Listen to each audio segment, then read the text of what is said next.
Hello everyone, আমি makeup artist মৌ চলে এসেছি আবারও একটা মিনি ব্লগ নিয়ে। তো কাল যেহেতু সরস্বতী পুজো, আজকে আমি চলে গেছিলাম সরস্বতী ঠাকুর আনতে এবং পুজোর সমস্ত কাজকর্ম করতে। আর আমার সাথে ছিল আমার প্রিন্সেস, আমার মেয়ে।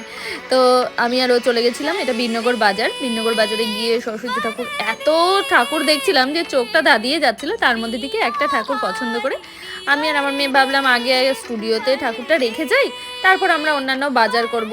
আর আমার মেয়ে কিছুতেই ও আমার কাছে দেবে না, ঠাকুরটা নিজেই আনবে। তো সেক্ষেত্রে কিছু করার নেই, মেয়ের কথা তো শুনতেই হবে। তো সেই কারণে ওই কিন্তু ঠাকুরটা স্টুডিও পর্যন্ত নিয়ে এসেছে, খুব ক্লান্ত হয়ে গেছে। তো একটু এনার্জি দেওয়ার জন্য একটা ডাব খেয়ে নিল। তারপরে আমরা শুরু করলাম সমস্ত কাজকর্ম, দশকর্মা থেকে শুরু করে সমস্ত কাজকর্ম আমি আর আমার মেয়েই করেছি। আমার মেয়ে কিন্তু এই সমস্ত কাজ করতে খুব ভালোবাসে। তো ও সব সময় চায়, আজকে বায়না করেই এসছে আমার সাথে স্টুডিওতে, যে ও সমস্ত কিছু করবে। কারণ